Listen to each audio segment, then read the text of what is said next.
नमस्कार मित्रांनो, मी राहुल कदम आपल्या सर्वांचं माहिती असायलाच हवी या युट्यूब चॅनलवरती सहर्ष स्वागत करीत आहे। मित्रांनो, गाव तसंच तालुका पातळीवरती आज कृषी सेवा केंद्राची दुकाने ही मोठ्या प्रमाणावरती दिसायला लागली आहे। शेतकऱ्यांचा पहिला मदत करणारा मित्र म्हणजे हे कृषी सेवा केंद्र चालक असतात। तर आज आपण या व्हिडिओमध्ये जाणून घेणार आहोत की कृषी सेवा केंद्र चालक होण्यासाठी किंवा कृषी सेवा केंद्र चालवण्याचं जे काही लायसन्स आहे ते आपण कशा पद्धतीने मिळवू शकतो, यासाठी पात्रता काय असावी लागते, कोणकोणते लायसन्स आपल्याला यामध्ये घ्यावा लागत असतात आणि कृषी सेवा केंद्रामधून खते, बियाणे आणि कीटकनाशकांची विक्री करता येते, यासाठी आपण कृषी विभागाकडून रीतसर आपल्याला जो काही परवाना म्हणजेच लायसन घ्यावा लागतं। कृषी विषयात शिक्षण घेतलेले तरुण तरुणी सेवा केंद्राकडे एक व्यवसायाचं साधन म्हणून पाहत असतात। कृषी सेवा केंद्रामध्ये खते, बियाणे आणि कीटकनाशकांची विक्री ही करता येते, पण त्यासाठी कृषी विभागाकडून रीतसर परवाना म्हणजेच लायसन्स हे घ्यावं लागत असतं। त्यामुळे कृषी सेवा केंद्र सुरू करण्यासाठी परवाना मिळवण्याची प्रक्रिया काय असते आणि कृषी सेवा केंद्राचा परवाना कशामुळे रद्द होऊ शकतो, याच विषयाची सविस्तर माहिती जाणून घेण्याचा प्रयत्न आज आपण या व्हिडिओमध्ये करणार आहोत। आपण माहिती असायलाच हवी या युट्यूब चॅनलवर पहिल्यांदा आला असेल तर हा युट्यूब चॅनल नक्की सबस्क्राईब करा, त्यासोबत शेजारी बेल आयकॉन दाबायलाही विसरू नका। तर चला मित्रांनो, सुरू करूया आजचा हा व्हिडिओ।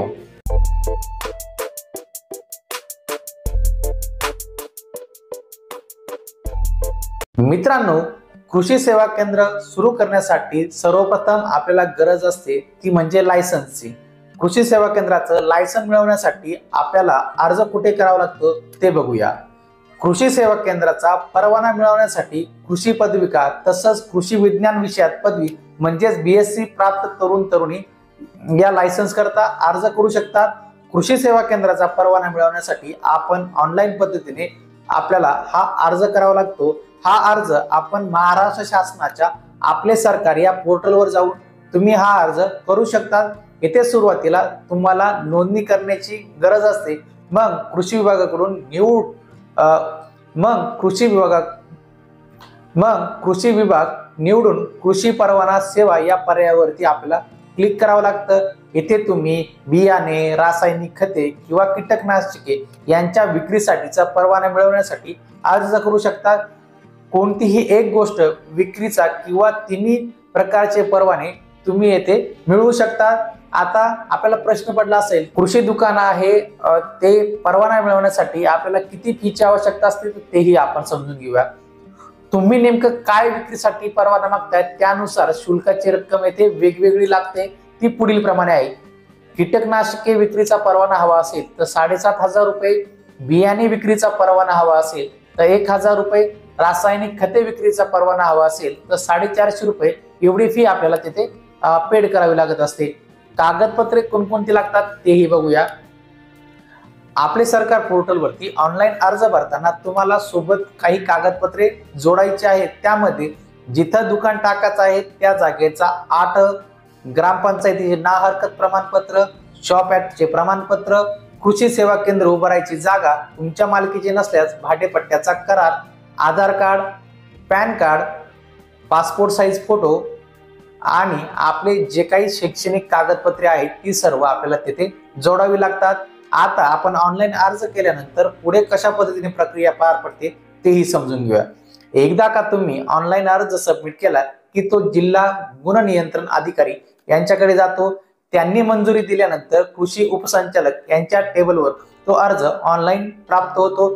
त्यांनी मंजुरी दिली की तो अंतिम मंजुरीसाठी जिल्हा अधीक्षक कृषी अधिकारी यांच्याकडे तो ऑनलाईन पद्धतीने अर्ज हा जात असतो। जिल्हा कृषी अधीक्षकांच्या मंजुरीनंतर तुम्हाला कृषी सेवा केंद्र सुरू करण्याची परवानगी ही मिळते। साधारणपणे 1 महिन्यात ही संपूर्ण प्रक्रिया पार पाडणे अपेक्षित असते। आता आपण बघितलं जे काही कृषी दुकानदार आहे, कृषी सेवा केंद्राचा परवाना आपण कशा पद्धतीने मिळवू शकतो, पण आपण हा परवाना मिळाल्यानंतर जर आपण योग्य ती काळजी घेतली नाही तर कृषी विभागाकडनं आपला जो काही कृषी सेवा केंद्राचा परवाना जो आहे तो कधी रद्द केला जाऊ शकतो तेही आपण समजून घेऊया। कृषी सेवा केंद्राचा परवाना रद्द होण्याची प्रमुख 2 कारणं ही सांगितली जातात। एक, कृषी सेवा केंद्राचा परवान्याचा दर 5 वर्षांनी नूतनीकरण म्हणजेच रिन्यू करणं गरजेचं असतं. तसं न केल्यास तुमचा जो काही कृषी सेवा केंद्राचा लायसन्स परवाना हा रद्द होऊ शकतो. आणि दुसरी गोष्ट म्हणजे तुम्ही तुमच्या कृषी सेवा केंद्रातून बेकायदेशीररित्या खते, बियाणे, कीटकनाशकांची विक्री करत असल्याचे स्थानिक पातळीवरील अधिकाऱ्यांच्या चौकशीत जर समोर आलं आणि त्यासाठी तुम्हाला जिल्हा कृषी अधीक्षकांनी दोषी ठरवलं तर तुमचा कृषी सेवा केंद्राचा परवाना हा रद्द होऊ शकतो. त्यामुळे कृषी सेवा केंद्र चालकांनी चढ्या दराने खतेची विक्री, बियाण्यांची विक्री करू नये. तसंच बंदी असलेला माल दुकानातही ठेवू नये असा सल्ला हा दिला जात असतो. कृषी सेवा केंद्रातून किती नफा आपण कमवू शकतो तेही बघूया. कोणताही व्यवसाय सुरू करण्यामागे त्यातून नफा मिळावा ही माफक अपेक्षा प्रत्येकाची असते. कृषी सेवा केंद्राचा विचार केल्यास कीटकनाशके विक्रीतून 7 ते 13%, बियाण्यांच्या विक्रीतून 10 ते 11% आणि खतांच्या विक्रीतून 3 ते 7% एवढा नफा कमावता येऊ शकतो असं कृषी सेवा केंद्राचे चालकांच्या बोलण्यातून आपल्याला लक्षात येतं. यामध्ये आपण दुकानातील माल उधारीवर किती प्रमाणात विकतो आणि रोख प्रमाणात किती विकतो हाही फॅक्टर हा आपल्या नफ्याचा मोठा भाग असू शकतो.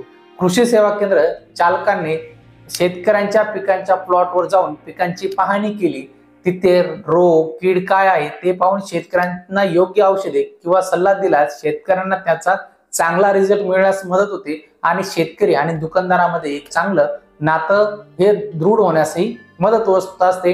यामुळे संबंधित शेतकऱ्यांना शेवटपर्यंत आपल्याशी जोडला जातो. या माध्यमातून आपल्या व्यवसायात वृद्धी पण होते आणि नफाही दुकानदारांना हा मिळत असतो.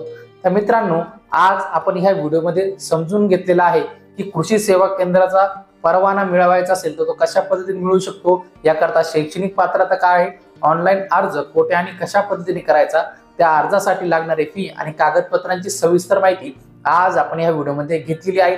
आपण माहिती असायलाच हवी या युट्यूब चॅनलवर पहिल्यांदा आला असाल हा युट्यूब चॅनल नक्की सबस्क्राईब करा. त्यासोबत शेजारी बेल आयकॉन दाबायलाही विसरू नका. भेटूया पुढील व्हिडिओमध्ये. धन्यवाद.